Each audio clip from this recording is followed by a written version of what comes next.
tous, c'est Pang de la chaîne, bienvenue sur cette vidéo qui aujourd'hui va être un podcast toujours avec Eric et Dao. Donc on va continuer ce qu'on avait commencé à entamer hier avec la réflexion de Dao concernant les CDI. Alors tout ce qui va être dit ici, on n'est pas des grands économistes de ouf, on n'est pas, c'est juste des réflexions qu'on peut avoir par rapport au marché du travail, par rapport aux problématiques qu'on observe et ce que ça pourrait peut-être faire. Bien sûr, si vous avez d'autres réflexions, on partage complètement les idées. Donc, Dao, hier, tu étais sur l'idée de dire que peut-être que le CDI était problématique et pourrait être remplacé par des missions.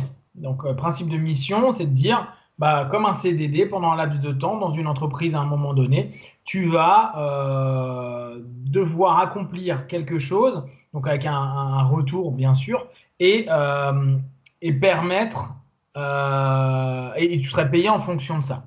Là, ce qu'on avait vu, nous, hier, avec Eric, la première chose qu'on s'était dit, on s'est dit, ouais, mais en termes de de sécurité de boulot et de peur, le CDI, qu'on le veuille ou non, aujourd'hui, sécurise les gens. Alors après, tu avais rebondi sur le fait que souvent on sécurise pour notamment la maison, pour les crédits, pardon, la maison, les crédits. Donc, vas-y, est-ce que tu veux réintroduire cette idée, l'idée que tu as par rapport au CDI? La base de ma réflexion, c'est que je pense qu'il y a une inadéquation dans le monde du travail entre les besoins et les ressources. Et parce que euh, le manque de flexibilité qu'il peut y avoir de part et d'autre fait que les jonctions économiquement peuvent parfois être un petit peu décalées. Alors, comme tu dis, hein, je ne suis pas économiste, c'est une pensée à la volée sur le monde économique. Et je pense que le problème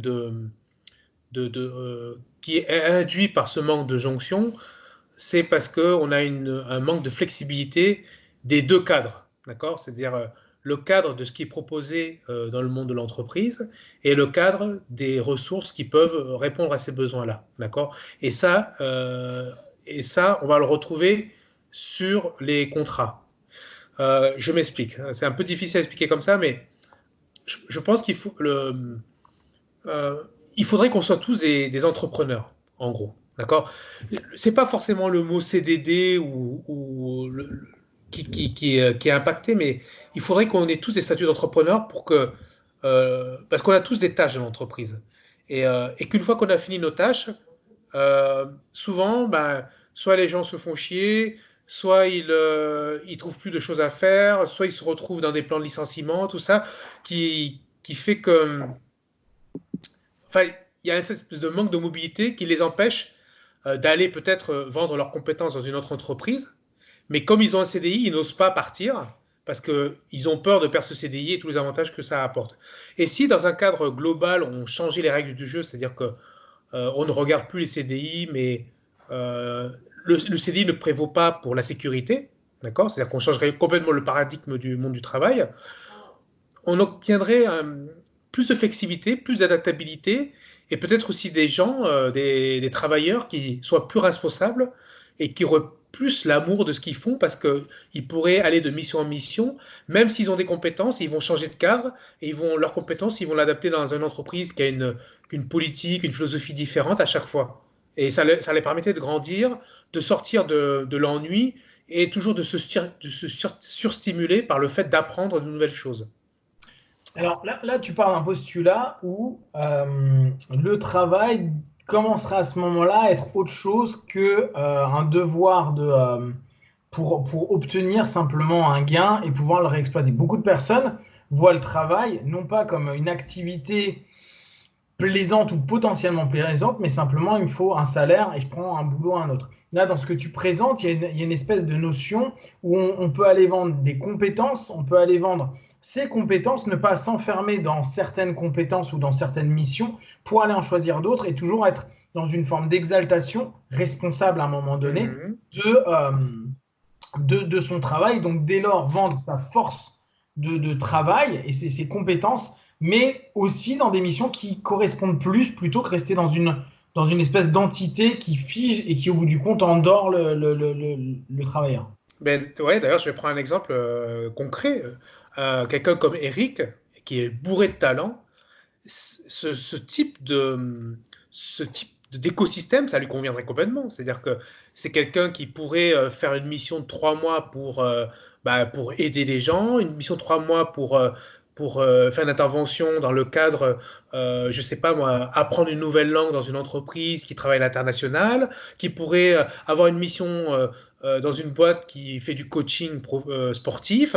Voilà, enfin, si on pousse le système jusqu'au bout, c'est le genre de modèle du monde du travail qui pourrait correspondre à Eric.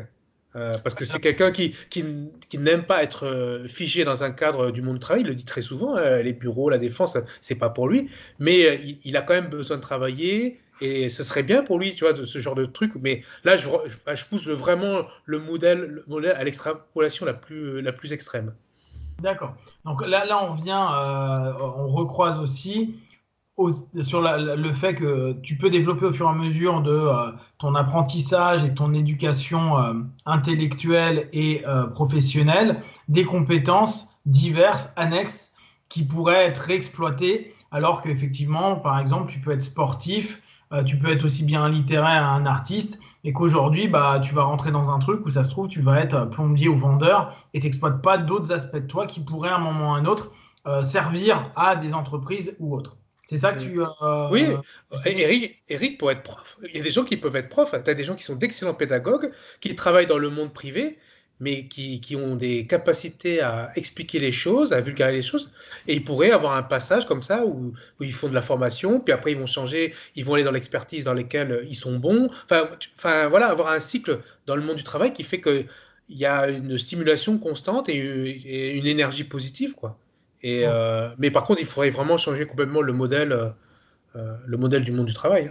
Ouais, puis il y a un autre truc qui moi vient en tête, c'est pas toi, t'es stimulé par un truc, mais ça se trouve, il y a 10 000 personnes qui sont stimulées par la même chose, et peut-être que dans ce cas-là, vous ne pourrez pas avoir le même poste, vu que c'est qu'une mission, j'exagère, hein, mais il y a X nombre de missions de ce type-là, et donc tu vas peut-être pas trouver forcément les missions qui vont te stimuler.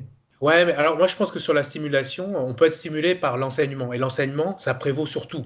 On peut enseigner à des enfants de maternelle, comme on peut enseigner du droit à la fac, on peut enseigner dans l'entreprise une méthodologie pour booster les ventes chez les vendeurs. Voilà, enfin, je pense que le point commun, c'est l'enseignement. Et à ce moment-là, D'accord, mais ok, d'accord. Parce que là, en fait, tu fais une généralisation d'un système. Tu as des gens, ils détestent enseigner à des enfants, ou ils détesteront oui, enseigner. enfin, oui, oui, Euh, mais non, pas, oui, en par fait, exemple. le Hmm. point commun est trop complexe. Eric, qu'est-ce que tu en penses de ça? Moi, je trouve que, bah, moi, j'aime bien l'idée, hein. J'adore l'idée même. Les seuls, alors je me fais l'avocat du diable, il y a le fait déjà, tu parles de personnes qui ont peut-être qui sont euh, on va pas dire multitalents, mais en tout cas multidisciplinaires dans leur approche de la vie ou de pas mal de choses. Tu m'entends, Dao? Oui. Mais il y a certaines personnes, je pense qu'un des drames, et une des choses quand tu disais que la défense, etc., c'est pas mon truc, c'est que j'ai l'impression qu'il y a énormément de personnes dont le travail n'est qu'un travail d'exécutant. Et donc, on se retrouve avec une population qui est peut-être, et ça, c'est aussi des trucs que toi, tu vas me dire, ou de là, tu vas dire, mais il y a des gens qui sont très contents d'être exécutants. Et pour ces gens-là, la perte de l'idée du CDI, c'est une angoisse énorme. Parce que tout le monde n'est pas. Tu vois, toi, Dao, tu aurais la capacité de faire 15 boulots. Mais certaines personnes ne peuvent malheureusement, ou je ne sais pas, peut-être parce que c'est qu'un choix, hein, n'en faire qu'un. C'est-à-dire que, alors après, c'est peut-être quelque chose qui est faux. J'ai l'impression que tu surestimes peut-être la richesse d'offres potentielles qu'il y a chez certaines personnes, chez la majorité des gens. Ensuite, peut-être pas. C'est peut-être moi qui me trompe. Là où je trouve maintenant de l'autre côté de l'autre face de la pièce, là où je trouve que c'est très intéressant, c'est que cette notion de responsabilisation, même le mot que j'utiliserais même plutôt qu'entrepreneur, c'est même indépendant. C'est rendre les gens indépendants. Et donc les libérer aussi d'un certain carcan et des facteurs limitants liés au fait d'être dans une grosse structure ou dans une grande entreprise. Parce qu'on parle beaucoup des avantages, des acquis, de la sécurité, mais on parle assez peu du fait que les possibilités d'avancement ne sont pas nécessairement là, qu'il n'y a pas nécessairement de possibilité d'évolution et qu'on n'est pas toujours. C'est pas parce qu'on fait une mission A qu'on ne serait pas mieux, peut-être pas dans la mission B, mais dans la mission A'. D'accord? Et on pourrait mieux se calibrer dans ce que tu dis. Donc, je trouve que l'idée d'indépendantiser, d'accord, et aussi donc d'autonomiser, mais aussi de rendre plus. C'est de responsabiliser aussi. Le salarié, c'est une façon qui est beaucoup moins paternaliste que même ce que disent les grands mouvements, on va dire, sociaux du travail, qui étaient autrefois vraiment le cheval de bataille de la gauche radicale, qui était que le travailleur a son travail et c'est son bien le plus précieux. Mais vu qu'on va dans une époque où le travail est de moins en moins stable et où le travail, même avec l'idée du potentiel salaire minimum universel va peut-être et l'automatisation va peut-être même disparaître, c'est une bonne. Je pense que c'est peut-être la clé de l'adaptation au nouveau monde et panorama du monde du travail qui pourrait arriver, nous tomber dessus aussi vite que le coronavirus nous est tombé sur la gueule. Moi, sur tout ça, j'ai quand même quoi. Là, vous prenez des personnes qui vont avoir une flexibilité potentielle d'un travail, une capacité d'indépendance et une capacité de responsabilisation. Soyons clairs, on n'est pas capable d'être hyper responsable. On n'est pas capable, on n'est pas capable de faire plein de choses, et ça, tu l'as souligné, Eric. De façon générale, pourquoi on est dans la merde globalement, c'est qu'on ne prend pas nos responsabilités. Et je ne verrais pas certaines personnes qui ont des postes actuellement être aptes à aller sur à nouveau un marché du travail qui va être stressant, aptes à vendre sa compétence dans une mission, aptes à se réintégrer dans un nouveau système pendant un laps de temps. Moi, par exemple, pendant un moment, j'ai fait plein d'intérim parce que j'adorais arriver dans une boîte pour voir comment on peut s'adapter dans un système social. Et sachant que je ne suis pas un mec hyper sociable, j'ai analysé tout pour voir en combien de temps j'étais capable de comprendre. Mais c'est quelque chose qui est anxiogène, c'est quelque chose qui peut être hyper mal vécu par les gens. C'est en plus socialement complexe. Tu as des gens, ils aiment voir René le matin, Aziz de ce côté-là, et ils ont à côté, ils ont l'habitude d'aller manger leur mafé chez le pote. Donc en fait, ils créent un microcosme et l'entreprise et l'entour de l'entreprise crée aussi ça. Et je crois pas. Moi, je ne crois pas en la flexibilité de l'humain spontanément. C'est déjà une éducation et après, c'est complexe pour énormément de personnes. Donc, changer pourrait être énorme, poser énormément de problèmes psychiques et de compétences. C'est-à-dire que vu que tu es stressé, tu es moins compétent. N'oublie pas, il y en a, ils sont bons parce qu'ils font toujours la même chose. Et toujours la même chose au même endroit. C'est-à-dire qu'il y a une forme de taylorisme, fordisme qui est quand même hyper intégré dans nos missions actuelles, même si, comme tu le dis, Eric, aujourd'hui, on arrive sur de l'automatisation. Comment tu perçois ça, Dao? Parce que, tu vois, c'est une réalité factuelle. Tout le monde n'est pas responsable. Tout le monde n'a pas envie de prendre de responsabilité et tout le monde n'est pas capable de s'adapter rapidement. Je ne dis pas qu'il ne pourrait pas s'adapter. Tout le monde s'adapte rapidement.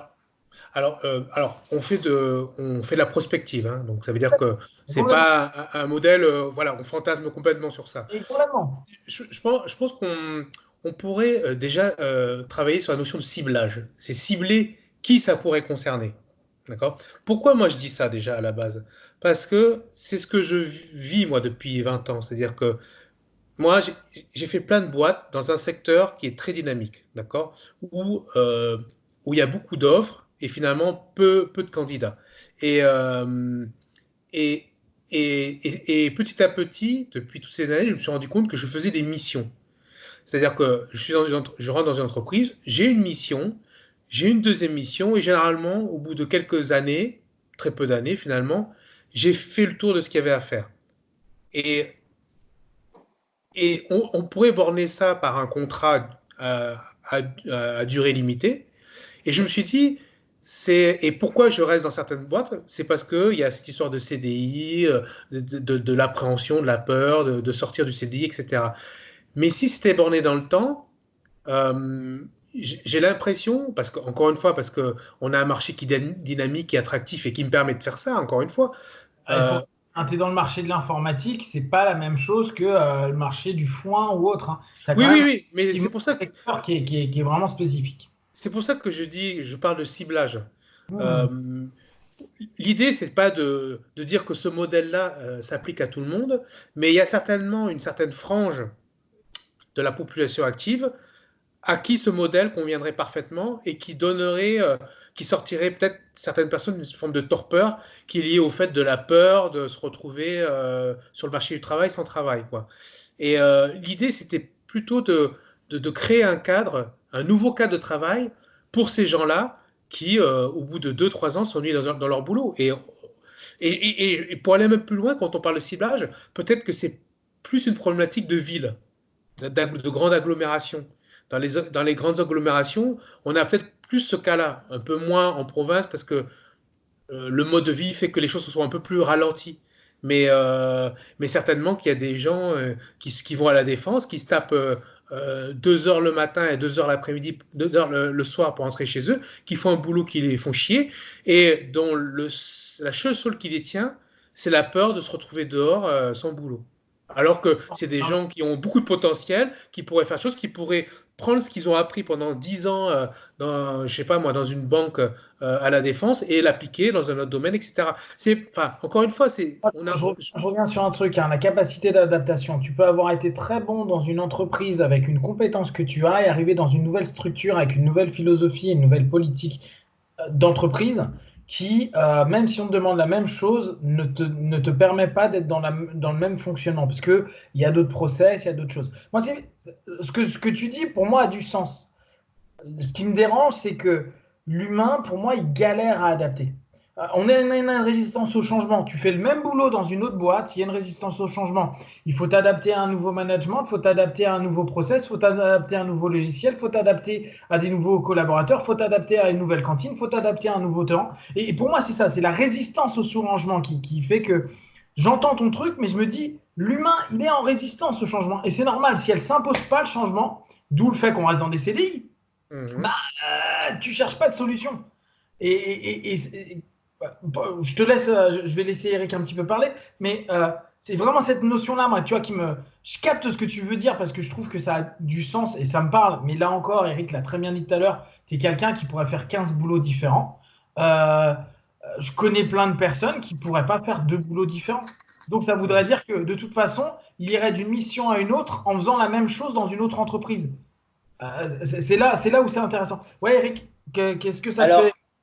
en fait, tout ça, je trouve ça hyper intéressant. Et je ne sais pas si ce serait, si on mettait un système comme ça en œuvre, ce serait vraiment bénéfique pour les personnes, comme tu dis, Dao, qui ont peur de perdre leur emploi et qui pourraient faire la même chose ailleurs et peut-être être plus libre. Ce serait plutôt quelque chose, je pense, mais ça, c'est ma perspective, j'ai moins d'expérience en entreprise que toi, que pour les personnes qui sont justement dans dans un cas un peu plus proche on pourrait dire du mien ou du tien, ou qui ont une capacité justement qui pourrait, de quelqu'un comme Johnny qui avait été là, des gens qui pourraient être, dont le potentiel, pas des gens qui ont nécessairement peur de perdre leur emploi et qui pourraient faire mieux ailleurs, mais des gens dont le potentiel a du mal à s'exprimer dans le contexte actuel, de façon tu vois, de façon en tout cas complète. C'est-à-dire que toi, tu es très performant dans ton boulot, mais il y a des choses autres encore où tu pourrais être très performant pour ajouter un petit peu de piment, tu vois, ou de variété à ce que tu pourrais faire. Donc, je pense que c'est plutôt cette couche-là de la population qui est peut-être plus importante qu'on ne le pense, parce qu'elle est assez peu visible ou en tout cas, la multiplicité de leurs capacités est assez peu visible. Tu me disais souvent, ces derniers temps, qu'il y a des gens avec qui tu bosses qui sont super surpris de ta capacité à synthétiser, à parler de sujets complètement différents à ceux de ton boulot, et qui n'avaient aucune idée que tu étais en fait aussi pluridisciplinaire dans tes connaissances et dans tes centres d'intérêt et dans tes capacités. Donc déjà ça. Ensuite, que je me demande si ce serait pas, c'est pas vraiment un remplacement que j'envisagerais si on pouvait d'un coup de baguette magique faire que ça arrive, mais plutôt une nouvelle forme d'employés ou de salariés qui seraient acceptés. C'est-à-dire, je ne sais pas si on appelait ça, par exemple, je sais pas, c'est un rapporté ou un libre. On dirait, il y a X, Jean-Pierre, lui, c'est un CDI, machin, c'est un CDD, et lui, là, c'est un libre. C'est un type, il vient, alors je dis un libre, mais ça pourrait être un extérieur, on va dire, ou un intervenant. Lui, il est là pendant un moment, il s'en va, et comme tu disais, pendant que c'est long, tu vois, de s'adapter, une nouvelle cantine, un nouvel machin, mais tu n'aurais pas la même, quand tu es dans ce type de salarié-là, tu es une sorte d'intérimaire gold. C'est-à-dire que tu n'aurais peut-être pas à autant t'intégrer dans le cadre de l'entreprise. Et je ne suis pas sûr que les personnes qui feraient ça soient des personnes qui soient hyper intéressées par le fait, par exemple, de profiter de la cantine, de l'afterwork avec les gens, du machin. C'est plutôt des gens qui viennent avec un savoir pour résoudre un problème. C'est presque parce qu'ils répondraient à une problématique. C'est-à-dire, tu dirais, Dao, tu parlais d'enseignement, des gens qui disent, bon, en ce moment, on veut apprendre l'anglais business pour la partie de notre équipe qui va devoir bosser sur ce contrat en anglais. Il y a pièce rapportée X qui arrive, qui leur enseigne le truc, qui se barre, mais il devient pas nécessairement partie de l'entreprise. Ouais, mais ça existe déjà, c'est le consulting. Aujourd'hui, c'est une forme de consulting. C'est d'ailleurs une des grosses problématiques entrepreneuriales, des entreprises. Aujourd'hui, la compétence de beaucoup d'entreprises est entre les mains de gens qui passent là dans l'entreprise que quelques années. Et c'est con, ils ne font pas de transfert de compétences dans des compétences internes, c'est-à-dire à des gens qui ne sont pas des intervenants externes. Et donc l'entreprise perd sa valeur hormis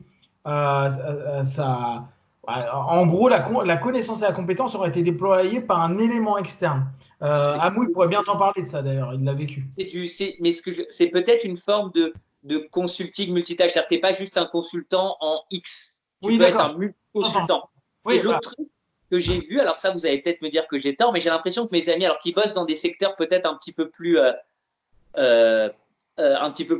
on va dire, à la pointe, c'est-à-dire le pharmaceutique, le jeu vidéo, des choses comme ça. Je vois des amis qui bossent dans le code, qui sont développeurs.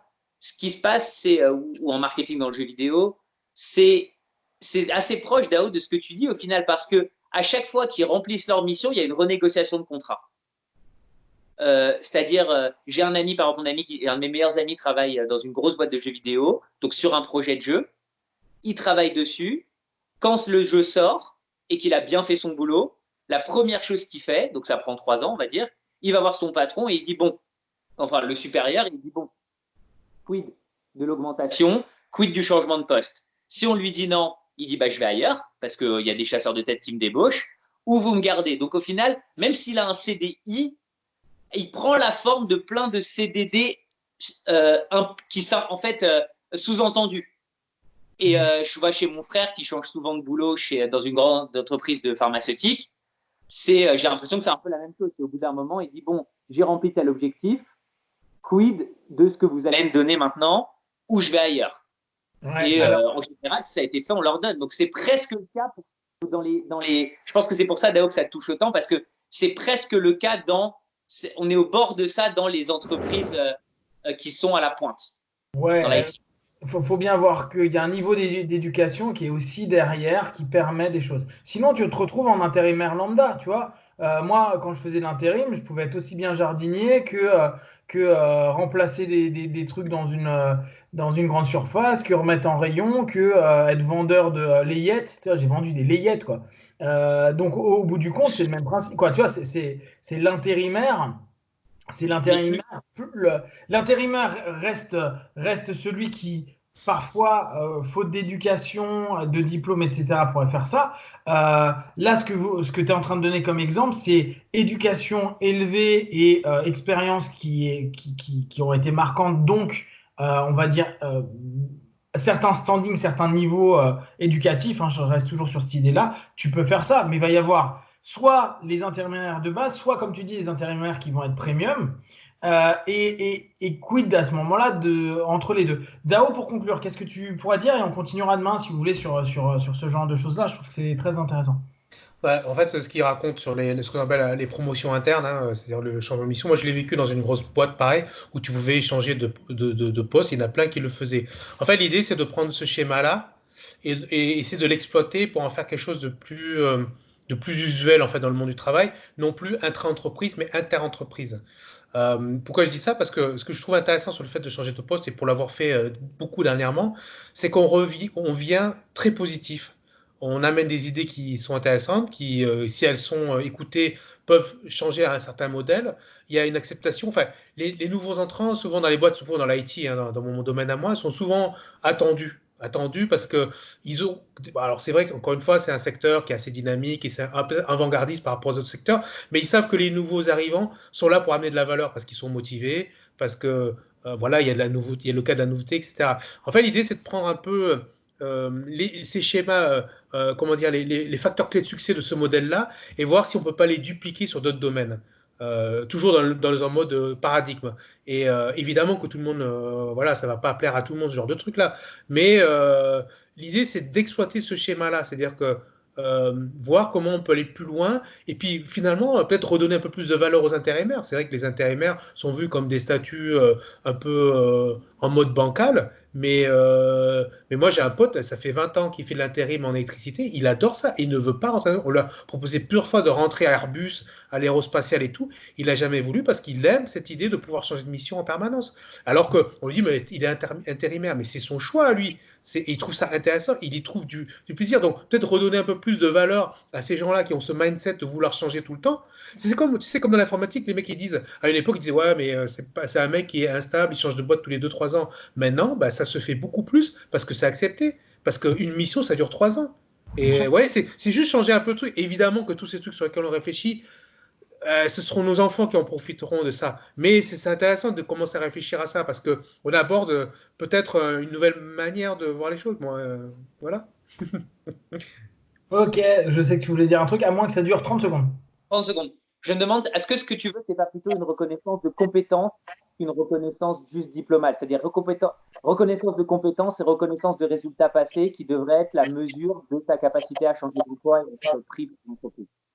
Bah, plutôt cibler les bonnes compétences qui donnent plus de plaisir aux travailleurs voilà, plutôt que de subir les choses, quoi. Voilà. Très bien les gars, merci. On continuera sur des thèmes un peu comme ça demain, ou s'il y en a qui nous viennent dans ça. Si vous avez des remarques, ou peut-être des choses où vous êtes d'accord ou pas d'accord, n'hésitez pas à le partager sur Facebook, YouTube. On y répondra le plus rapidement possible. Merci à vous les gars.